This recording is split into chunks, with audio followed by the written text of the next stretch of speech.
soothing story time.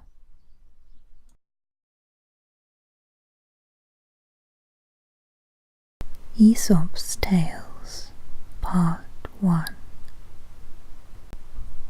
The Wolf Turned Shepherd. A wolf, finding that the sheep was so afraid of him that he could not get near them, disguised himself in the dress of a shepherd, and thus, as Tired approached the flock, as he came near, he found the shepherd fast asleep. As the sheep did not run away, he resolved to imitate the voice of the shepherd. In trying to do so, he only howled and awoke the shepherd. As he could not run away, he was soon killed. Those who attempt to act in disguise are apt to overdo it. The Stag at the Pool. A stag saw his shadow reflected in the water, and greatly admired the size of his horns, but felt angry with himself for having such weak feet. While he was thus contemplating himself, a lion appeared at the pool. The stag betook himself to flight, and kept himself with ease at a safe distance from the lion, until he entered a wood and became entangled with his horns. The lion quickly came up with him and caught him.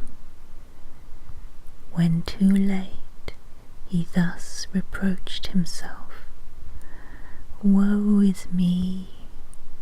How have I deceived myself? These feet which would have saved me I despised, and I gloried in these antlers which have proved my destruction." What is most truly valuable is often underrated.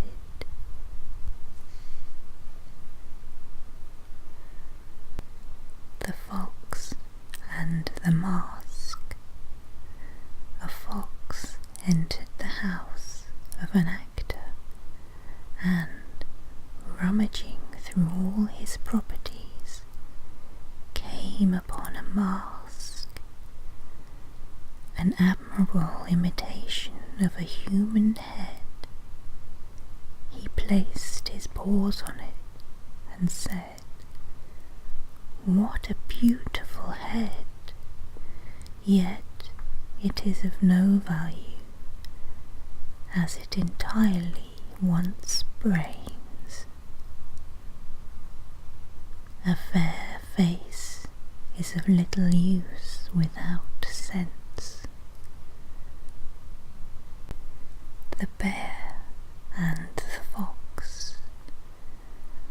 A bear boasted very much of his philanthropy, saying that of all animals he was the most tender in his regard for man, for he had such respect for him that he would not even touch his dead body. A fox, hearing these words, said with a smile to the bear, "Oh, that you would eat the dead and not the living.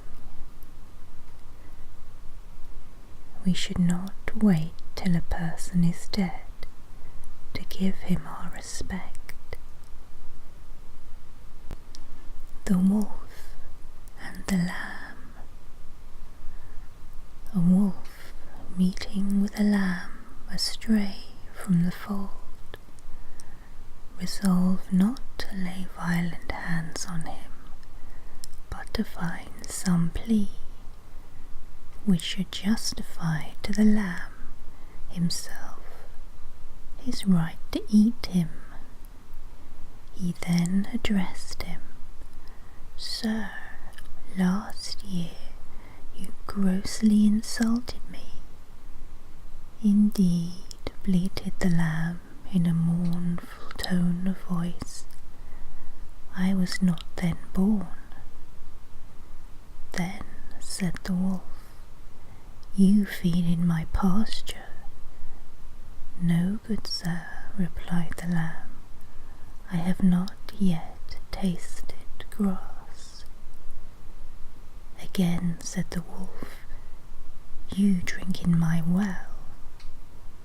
"No," exclaimed the lamb, "I never yet drank water, for as yet my mother's milk is both food and drink to me." On which the wolf seized him and ate him up, saying, "Well, I won't remain surplus, even though you refute every one of my imputations."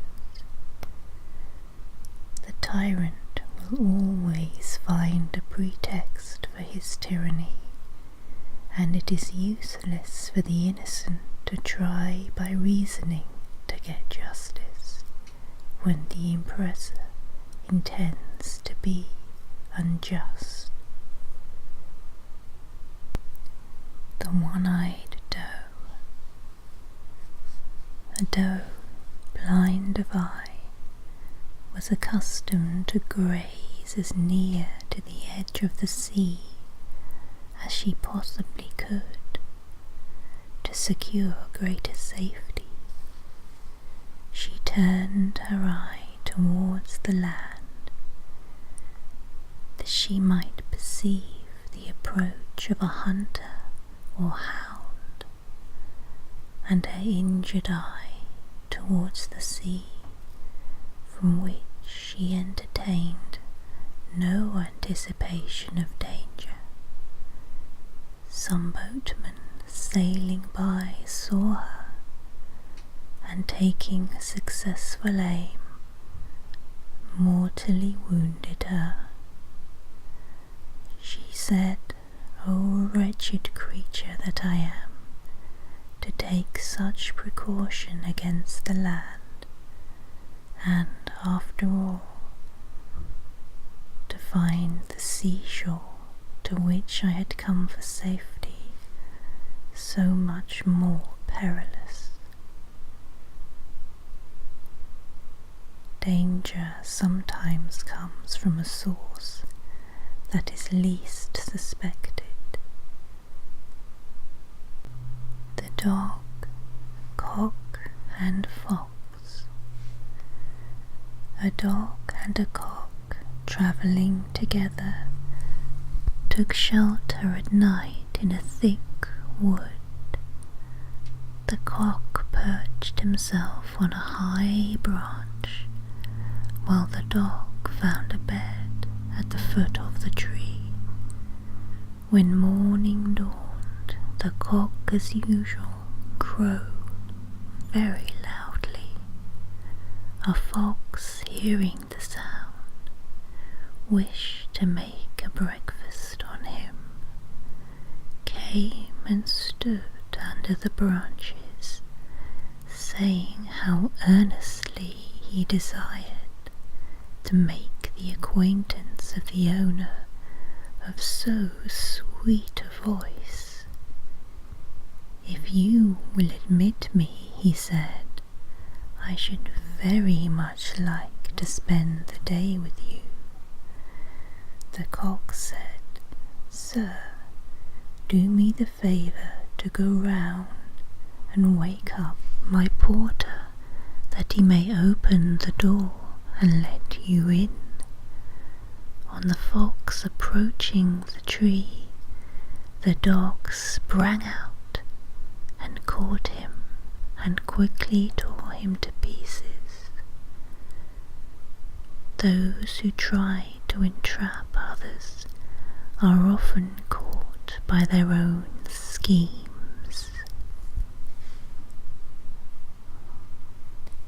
The mouse, the frog, and the hawk. A mouse, by an unlucky chance, formed an intimate acquaintance with a frog. The frog one day, intent on mischief, bound the foot of the mouse tightly to his own. Thus joined together, the frog led his friend towards the pool in which he lived, until he reached the very brink, when suddenly jumping in, he dragged the mouse in with him. The frog enjoyed the water amazingly, and swam croaking about as if he had done a meritorious action.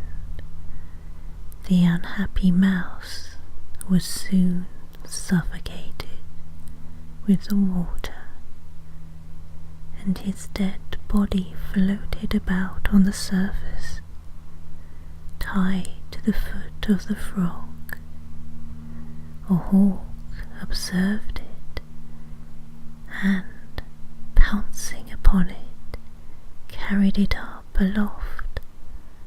The frog, being still fastened to the leg of the mouse, was also carried off a prisoner, and was eaten by the hawk. Harm hatched, harm